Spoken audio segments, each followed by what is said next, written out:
Bonjour et bienvenue sur le podcast Explore Japon, le podcast qui explore le Japon sous toutes ses coutures. Des conseils voyages, de la culture ou bien de la vie de tous les jours en passant par l'apprentissage du japonais, partons ensemble 2 fois par semaine pour ce magnifique pays qu'est le Japon. Bonjour à tous, si vous avez écouté mon précédent podcast, vous le savez maintenant, je vis en colocation sur Kyoto. Je suis ici de novembre jusqu'à avril prochain.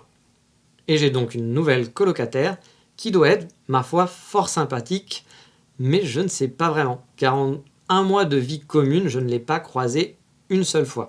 Alors honnêtement, j'ai vraiment rien à lui reprocher. Elle fait pas un bruit, je l'entends à peine, elle sort jamais de sa chambre. Mais justement, c'est ce point qui m'a fait un peu tiquer et qui m'a donné envie de faire cet épisode.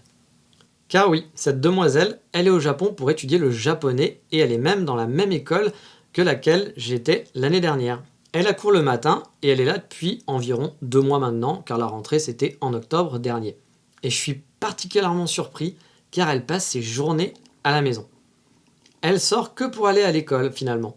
L'après-midi elle est à l'appartement, le soir aussi. Alors vous allez me dire oui mais tu disais qu'on avait plein de devoirs et qu'on n'avait pas une minute à soi quand on était étudiant.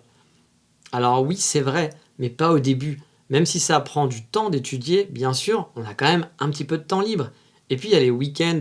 Et les week-ends, c'est pareil. Je la vois rarement dehors, voire finalement jamais. Je l'ai déjà vu passer des week-ends entiers sans sortir de sa chambre. À part juste pour aller à la cuisine, pour aller se faire à manger. Elle passe ses journées à la maison. Je ne sais pas si elle joue à des jeux vidéo, ou si elle regarde des animés ou des dramas, ou si elle discute avec des amis, mais elle fait vraiment pas beaucoup de bruit. Mais finalement, c'est pas la première fois que je vois ça. Dans ma classe, j'avais été super surpris. Après 6 mois de vie au Japon, certains ne connaissaient rien de rien à la ville. Finalement, ils sortaient juste pour faire des courses, voire parfois dans un bar où on les avait amenés une fois, mais ils exploraient rien de rien. Beaucoup de mes camarades même n'étaient jamais allés sur Osaka, qui est pourtant qu'à 40 minutes en train, et ça coûte pas très cher d'aller à Osaka. Pour 8 € aller-retour, vous pouvez y être. Alors vous allez me dire, oui, t'es bien mignon, mais 8 € pour certains, c'est un budget.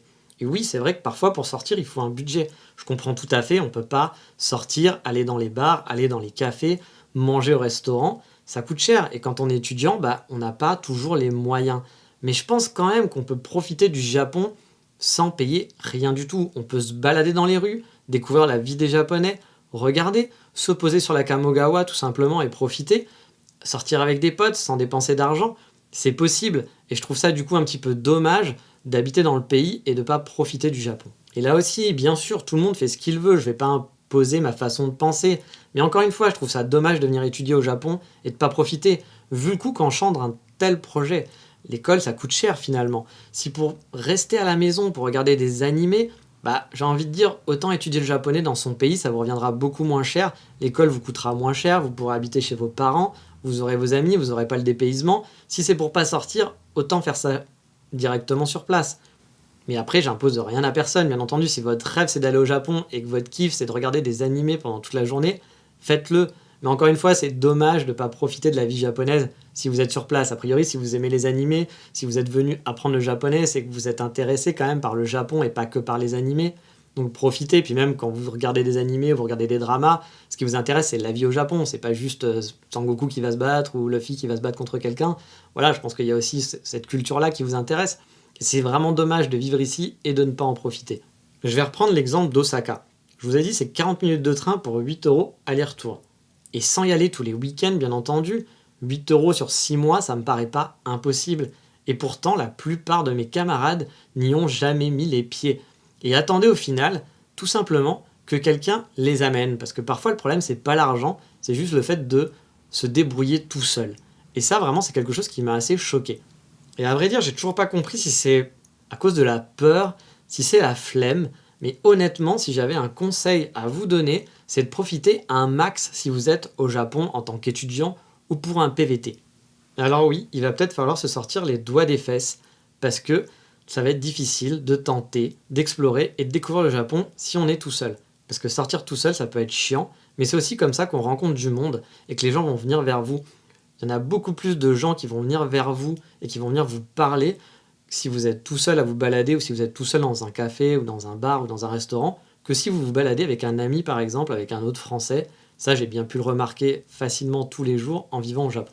Et si c'est la peur, si c'est la timidité qui vous empêche de bouger, faut pas oublier que le Japon c'est super safe. Vous prenez aucun risque en vous baladant ou en tentant des expériences. Bien sûr, parfois ça sera compliqué, vous ne comprendrez pas tout, voire vous comprendrez rien du tout. Vous serez dans des situations un peu awkward.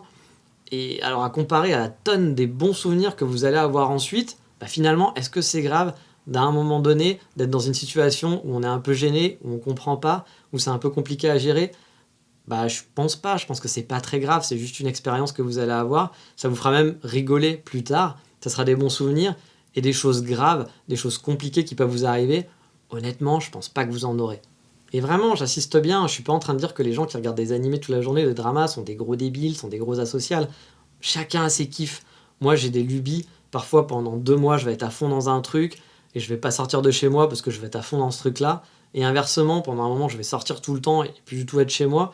Pour moi, chacun a ses plaisirs.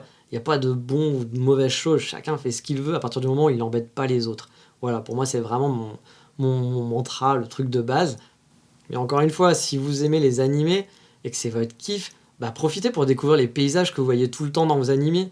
Je prends par exemple le son de la cloche d'une école ou bien visiter des boutiques de manga un peu partout. Ça peut vous donner un but de visite par exemple, d'aller voir des endroits que vous avez vus dans les animés ou même déjà juste de sortir et d'aller regarder les mangas japonais. Ça peut être un truc intéressant d'aller se balader, puis ça vous donnera envie d'aller explorer d'autres choses. Vous dire, tiens, il y a un grand magasin avec plein de figurines à Osaka. Allez-y, ça sera sympa d'aller voir. Et puis ça vous donnera peut-être envie d'aller explorer un petit peu plus loin. Et si le truc qui vous bloque vraiment, c'est d'être tout seul, n'ayez pas peur d'expérimenter. C'est pas une fin en soi d'être tout seul. Moi, il m'arrive tout le temps de me balader tout seul. Avant, je n'aimais vraiment pas ça. Mais j'ai vraiment changé. Et même maintenant, je préfère souvent me balader tout seul. Parce que je peux aller où je veux, expérimenter comme je veux. Et les gens, comme je vous disais, vont venir plus facilement me parler. Avant, j'aimais pas ça. J'aimais vraiment pas ça être tout seul. Je trouvais ça chiant de se balader.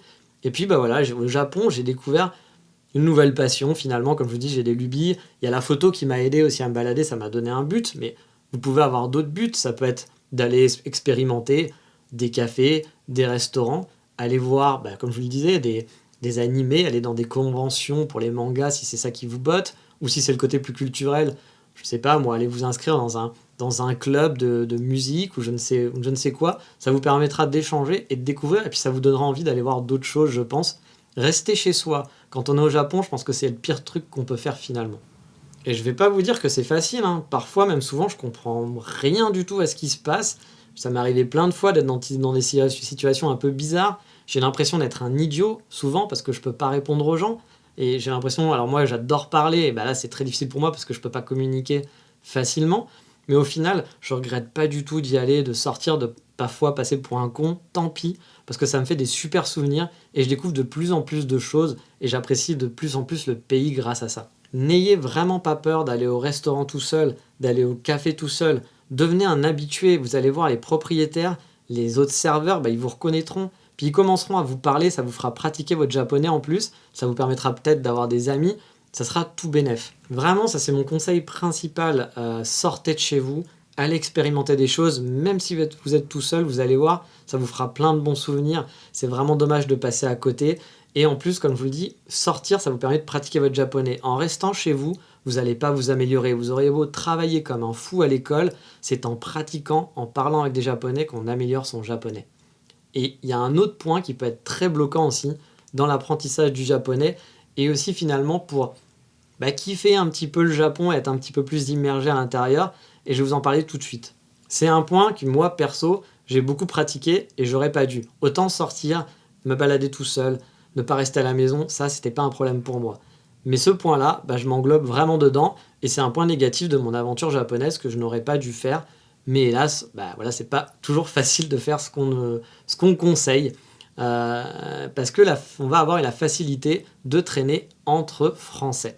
Alors on a beau se dire, moi jamais je traînerai avec des Français, je suis là pour être avec des Japonais.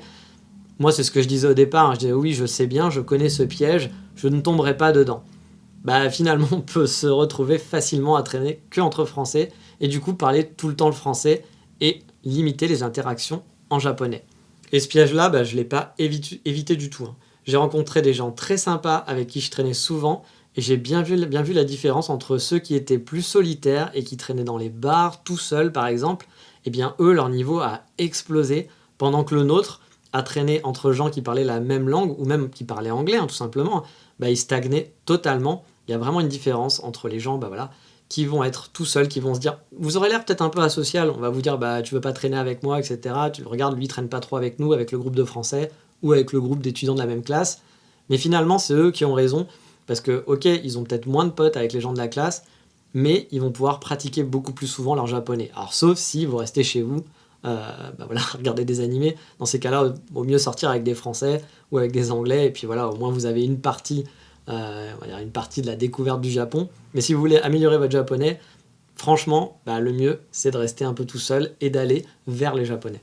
Et je sais, c'est facile à dire, c'est un piège classique, on a beau le savoir, mais c'est très facile de tomber dedans. Car forcément, au final, on est content de pouvoir parler avec d'autres gens, d'avoir des vraies conversations, et pas juste dire bonjour, comment ça va, il fait chaud, j'ai mangé des pâtes hier.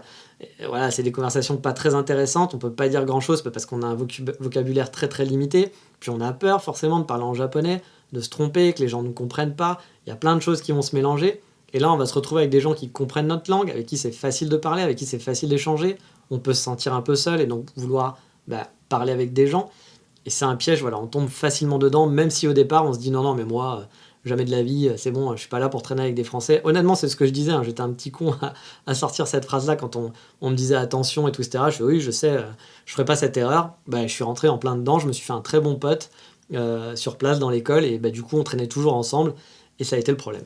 Après attention, je vous dis pas de ne pas sociabiliser avec vos compatriotes ou vos camarades de classe, mais essayez finalement au mieux de faire les deux, de sortir tout seul régulièrement, vous gardez du temps pour vous laisser des opportunités de parler japonais, de pratiquer plus, et voilà, garder une autre partie du temps pour passer des moments avec vos amis francophones, avec vos amis anglophones. C'est pas un problème, mais il faut essayer de dispatcher les deux et vraiment de se garder du temps pour être tout seul. Même si vous allez dans des bars avec des amis, etc., ce sera pas pareil que si vous y allez tout seul. Et les bars, honnêtement, c'est le meilleur moyen pour pratiquer son japonais. Alors si vous buvez pas, vous n'êtes pas un gros buveur, forcément ça va pas être un bon conseil, mais si ça vous dérange pas de boire un petit peu d'alcool, sans forcément vous rendre totalement, vous mettre des murges tous les soirs, mais aller dans des bars de temps en temps, ça permet de pratiquer parce que l'alcool désinhibe pour parler, et du coup, moi j'ai vraiment vu la différence entre ceux qui allaient tout seuls dans des bars, vraiment leur niveau a explosé alors qu'au début ils étaient nuls, vraiment de chez nuls, et quand j'ai vu ces gens-là partir, se lâcher, aller dans des bars et tout, ils nous ont mis notre mère très facilement en japonais. Ça s'est fait en l'espace de quelques semaines, ça allait très très vite. Enfin bref, vous l'aurez compris, si vous vivez au Japon, que vous venez en tant qu'étudiant ou que vous êtes là en PVT, c'est vraiment de profiter à fond de l'expérience. Sortez de votre zone de confort. Vous l'avez déjà fait en plus en passant le cap de venir ici en tant qu'étudiant ou en PVT, donc ça vous demande de faire juste un petit effort supplémentaire qui n'est pas simple, je le sais bien, il faut changer ses habitudes, et parfois c'est difficile, ça fait partie de notre caractère, mais restez le moins possible à la maison pour profiter du Japon et de la beauté de ce pays. Il y a plein de choses à apprendre, plein de choses à découvrir. Essayez de faire des expériences, des nouvelles expériences, essayez d'être un peu plus tout seul pour pouvoir après partager avec les Japonais, s'ouvrir, être moins timide. Vous allez voir, ça va être vraiment super top de faire ça. Et au final, ce conseil de ne pas rester à la maison, je le dirais bien à ma coloc, mais finalement, je la croise jamais, donc c'est un peu compliqué pour lui donner ce conseil. Mais j'aimerais vraiment qu'elle sorte plus. Je m'en fous, c'est sa vie, elle fait ce qu'elle veut. Mais vraiment, personnellement, je trouve ça dommage. Vous serez peut-être pas d'accord avec moi, et je comprends tout à fait, mais vraiment, je trouve ça dommage de venir ici, d'avoir dépensé beaucoup d'argent pour rester à la maison, H24, à part pendant les cours. Encore une fois, c'est son choix. Je vais pas aller lui dire t'es nul, machin et tout, etc. Elle fait ce qu'elle veut. Mais si c'est par peur, vraiment, si c'est par peur ou par flemmardise, c'est dommage. Parce qu'elle loupe quelque chose et elle s'en voudra sûrement plus tard. Donc voilà. C'est mon conseil que je donnerai à tous les gens qui viennent au Japon. Voilà, essayez de vous donner un bon coup de pied au cul, c'est pas facile, mais ça sera que du bonus et vous allez vraiment kiffer au final. Mais voilà, l'épisode du jour est fini et on va passer, comme d'habitude, au coup de cœur du moment.